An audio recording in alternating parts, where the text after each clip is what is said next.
Assalamualaikum warahmatullahi wabarakatuh. Sahabat Tektona dimanapun Anda berada di seluruh tanah air dari Aceh sampai Papua, di Sabang sampai Merauke. Sahabat, pada kesempatan kali ini saya ingin bercerita tentang sebuah pengalaman menarik yang saya alami sendiri, yaitu tentang bagaimana memulai bisnis kita, bagaimana memilih suatu bisnis yang tepat, yang baik untuk kita lakukan di saat kita memulai sebuah usaha.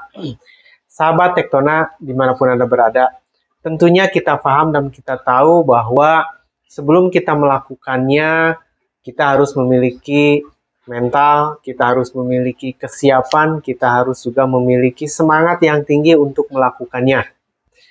Segera lakukan apa yang kita tahu, kemudian juga lakukan dan perbaiki di tengah jalan. Seperti itu. Itu yang saya alami.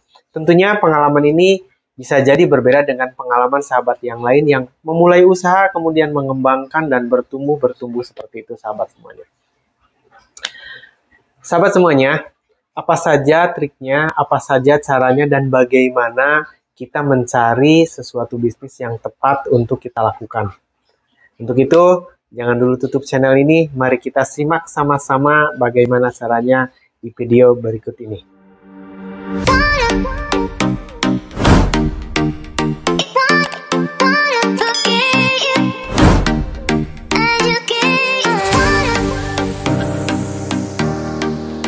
Terima kasih untuk sahabat yang masih menyimak video ini. Saya lanjutkan bahwa bagaimana cara menentukan atau memilih suatu bisnis yang tepat, yang baik untuk kita lakukan di dalam memulai sebuah usaha. Sahabat Tektona dimanapun Anda berada, cerita ini saya ingin menyampaikannya karena ada pertanyaan dari beberapa sahabat Tektona, juga request dari sahabat Tektona yang lainnya, yang berbicara katanya, Kang Deden, kasih tahu bagaimana sih caranya memulai bisnis itu.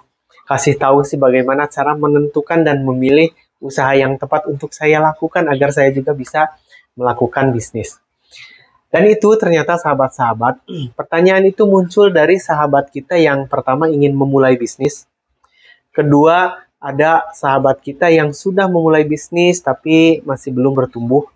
Dan ada juga dari sahabat kita yang sudah mulai mendekati masa pensiun, masa MPP, kemudian juga sahabat-sahabat tersebut ingin menyiapkan dirinya di saat waktu pensiun tiba, tidak menjadi sesuatu kehilangan pendapatan, tidak menjadi sesuatu yang loss begitu saja, artinya masih punya backup, masih punya pendapatan tambahan untuk memenuhi kebutuhannya. Sahabat Tektona dimanapun Anda berada, saya sekarang bercerita tentang apa yang saya alami saja. Dan tidak bisa dan tidak mungkin saya menceritakan pengalaman orang yang tidak saya alami, sahabat semuanya. Jadi pada kesempatan ini saya ingin bercerita tentang apa yang saya alami. Sahabat-sahabat Tektona dimanapun Anda berada, di saat kita sudah memiliki keyakinan, di saat kita sudah memiliki niat, kemudian juga kesungguhan, kemudian juga mental kita oke, kita akan melakukan bisnis, maka yang pertama kali dilakukan adalah mengidentifikasi atau melakukan sedikit survei lah untuk menentukan bab apa yang akan kita lakukan. Apa saja yang dilakukan untuk boleh dibilang survei kecil-kecilan lah seperti itu, sahabat semuanya. Tentunya ini dilakukan untuk sahabat-sahabat kita yang memang ingin melakukan usaha dengan modal yang serba terbatas. Karena saya dulu juga membuat sebuah konveksi yang sekarang berjalan, yang sekarang dikelola dengan ratusan orang pegawai, itu mulanya adalah dari modal yang tidak ada. Saya bukan turunan orang yang serba ada, bukan orang yang punya modal, tapi memulai usaha dengan dari nol, sedikit demi sedikit bertambah, bertumbuh seperti itu, sahabat semuanya. Apa saja hal yang diperlukan di dalam menentukan dan survei tersebut? Sedikitnya saya mencatat ada 3 hal yang penting untuk kita lakukan. 3 hal penting itu, yang pertama adalah kita mengukur diri kita tentang apa? Tentang passion kita. Passion kita ada di mana? Seperti itu. Yang kedua, keahlian atau apa yang kita bisa lakukan. Kemampuan apa yang ada di dalam diri kita untuk bisa dilakukan. Dan yang ketiga adalah peluang apa yang ada di sekitar kita yang bisa kita tangkap atau peluang apa yang bisa kita ciptakan agar bisnis itu bisa berjalan. Itu 3 hal penting tersebut. Baik sahabat semuanya, mari kita kupas satu persatu. Kenapa harus dibuat satu survei seperti itu atau satu jajak pendapat terhadap diri kita juga terhadap yang lain? Bahwa hal itu sangat penting untuk menentukan jenis bisnis yang akan kita lakukan. Nah, apabila kita bikin 3 kolom nih, kolom passion apa yang ada di dalam diri kita bisa menentukan atau bisa merasakan apa sih yang ada di dalam diri kita yang seneng sekali dilakukan, yang memang happy, enjoy kita lakukan. Bisa kita mencatat misalnya saya adalah seorang yang seneng banget traveling nih, jalan-jalan. Atau juga selain itu, saya seneng juga kuliner misalnya. Wisata kuliner itu mengasihkan kan, jajan ke sana, ke sini, sambil berwisata, kemudian juga menemukan makanan-makanan yang kita sukai seperti itu. Atau juga yang saya sukai misalnya adalah tentang passion. Suka terhadap model yang baru, suka juga mendesain sesuatu yang baru misalnya, atau kita senang sekali terhadap model-model yang baru. Pokoknya tentang passion itu sangat diminati misalnya seperti itu. Kemudian juga atau juga kita itu ternyata saya ini senang sekali, happy sekali apabila saya menjual suatu barang. Barangnya apa saja, pokoknya ada peluang untuk dijual, saya jual. Asal jangan menjual diri sahabat semuanya. Nah, artinya saya senang sekali berjualan.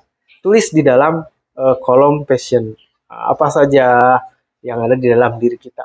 Explore banyak-banyak aja, nggak apa-apa. Tulis banyak. Nah, saya tulis misalnya 4 contoh tadi ya. Dan selanjutnya silakan sahabat tulis semuanya. Untuk apa nanti kita akan sandingkan dengan poin yang kedua, yaitu keahlian atau apa yang kita bisa lakukan. Jadi potensi yang ada di diri kita itu apa sih sebenarnya? Misalnya, saya ini adalah seorang yang paham tentang membuat baju. Prosesnya ya, pahamnya gitu. Bukan kita langsung membuatnya misalnya itu ya. Keahlian saya adalah paham terhadap pembuatan baju. Paham itu belum tentu ahli loh membuatnya. Paham membuat polanya, kemudian juga paham model-model yang bagus. Saya ada keahlian di situ. Mendesainnya, misalnya seperti itu. Kemudian juga atau juga saya ini senang sekali memiliki, bukan senang sekali, saya ini adalah seorang yang memiliki keahlian memasarkan barang. Saya orangnya senang sekali marketing. Saya misalnya sering mendengarkan, sering mengikuti seminar, atau sering membaca buku tentang marketing misalnya. Berarti saya ahli dong dalam memasarkan seperti itu. Kalau tadi adalah hobi yang ada di diri kita, passion kita.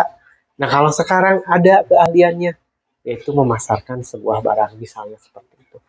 Atau juga saya memiliki keahlian misalnya memasak, mungkin masakan yang tradisional, mungkin masakan modern. Pokoknya saya ahli bidang masak.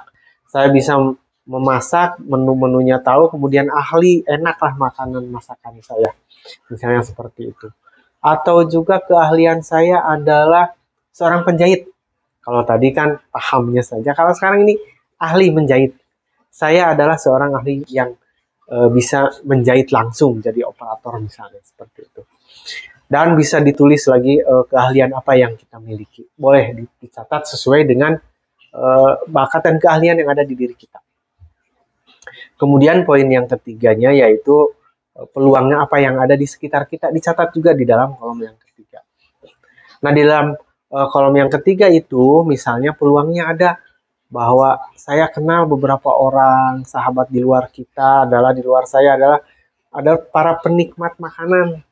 Senang jajan teman-teman kita, saudara-saudara kita juga senang berkuliner misalnya, sahabat-sahabat kita juga selalu mencari makanan yang enak-enak. Nah, itu kan peluang untuk kita. Kemudian juga misalnya juga adalah peluangnya saya karena senang traveling, jadi sahabat-sahabat saya adalah orang-orang yang suka memakai pakaian baju outdoor. celananya outdoor, misalnya pakai ransel, tas, topi, dan lain-lain, sepatu misalnya. Itu kan bisa kan dijadikan sebuah peluang, sahabat. Bisa saja teman-teman kita adalah orang-orang yang bekerja di bidang yang memang kerjanya di luar, outdoor, seperti itu, di proyek misalnya, atau ada orang yang senang ke hutan, naik gunung, itu sahabat-sahabat kita misalnya, itu kan bisa dijadikan peluang, sahabat. Catat di situ, nggak apa-apa. Atau ada lagi, saya kan seorang ibu-ibu, Kang Deden, saya kenalannya ibu-ibu yang suka arisan, saya kenalannya ibu-ibu yang suka pengajian misalnya, jadi mereka itu biasanya senang sekali membeli barang-barang baru, pakaian baru, sehingga kayaknya ini bisa dijadikan peluang nih. Seperti itu. Atau juga saya ini adalah seorang remaja masjid yang aktif di masjid, aktif di pengajian, misalnya seorang bapak-bapak atau seorang laki-laki yang memang aktif banget, aktivis di masjid misalnya. Itu kan bisa dijadikan peluang, banyak kenalan orang-orang yang suka di situ, bisa dong berjualan baju takwa seumpamanya seperti itu. Nah, catat di kolom yang ketiga itu peluang apa yang ada di sekitar kita. Terus. Nah, setelah dicatat bagaimana? Setelah dicatat, maka kita sandingkan kolom yang tadi yang ke satu, passion, kemudian keahlian yang ada di dalam diri kita, kemudian juga peluang yang ada di sekitar kita. Sahabat semuanya, setelah kita catat semuanya dengan lengkap nih apa yang ada di diri kita, passion kita, keahlian kita, kemampuan kita, kemudian juga peluang yang ada tadi, maka kita sandingkan dari kolom 1, 2, dan 3 tersebut. Misalnya kita adalah seorang yang hobinya adalah traveling, kemudian juga kemampuan kita apa? Jualan misalnya ya, misalnya bisa memasarkan. Berarti sudah 2 potensi itu. Ya, dan yang ketiganya apa? Adalah pemakai baju outdoor, karena memang teman-teman sahabat di sekitar kita adalah orang-orang seperti itu. Maka otomatis bisnis kita bisa diarahkan kepada kita menjual baju atau menjual produk yang sifatnya outdoor, karena lingkungan di sekitar kita, sahabat kita, teman kita adalah pemakai itu. Seperti itu. Atau misalnya Anda adalah seorang ibu-ibu nih misalnya, oh saya itu passionnya adalah berjualan apa aja, sepanjang ada yang saya bisa jual akan dijual. Tapi disandingkan dengan yang kedua, kolom kedua adalah keahliannya apa saya ya. Oh saya paham nih tentang membuat baju, saya paham nih baju yang bagus tuh bagaimana, bahannya apa, seperti itu. Nah kemudian juga peluang yang ada di sekitar kitanya itu adalah ibu-ibu arisan atau ibu-ibu yang pengajian. Berarti dari 3 tersebut bisa disandingkan. Saya memiliki passion saya adalah jualan, kemudian juga paham tentang baju, dan yang ketiganya adalah peluangnya adalah ibu-ibu. Maka Anda bisa menjadi seorang yang berjualan baju muslim tapi wanita, seperti itu. Misalnya seperti itu, sahabat. Nah, apabila kita sudah bisa menyandingkan dari 1, 2, dan 3, maka itulah peluang yang ada di hadapan kita. Jadi, kita bisa menentukan bisnis apa yang cocok untuk kita dengan 3 tahap tersebut. Baik, sahabat, mudah-mudahan walaupun singkat, ini menjadi inspirasi bagi sahabat yang ingin mencoba memulai berwirausaha, berbisnis. Apa aja bidangnya? Terserah Anda yang tahu tentunya. Potensi apa, passionnya, kemudian keahliannya apa, dan peluangnya apa yang ada di sekitar Anda. Mudah-mudahan video ini sedikit tapi menginspirasi. Apabila bermanfaat, silahkan bagikan kepada sahabat Anda yang sesama ingin memulai usaha. Kemudian juga jangan lupa like, subscribe, kemudian share video ini, agar saya bisa terus berkreasi untuk memberikan inspirasi tentang bisnis kepada sahabat-sahabat semua, terutama yang mau memulai atau bertumbuh untuk berkembang di dalam bisnisnya. Baik sahabat semuanya, kita akan ketemu lagi pada video selanjutnya tentang bagaimana membangun usaha tersebut yang sudah dapat klik bidangnya, kemudian jika kita tumbuhkan, kita tingkatkan. Itu yang bisa disampaikan pada kesempatan ini. Assalamualaikum warahmatullahi wabarakatuh.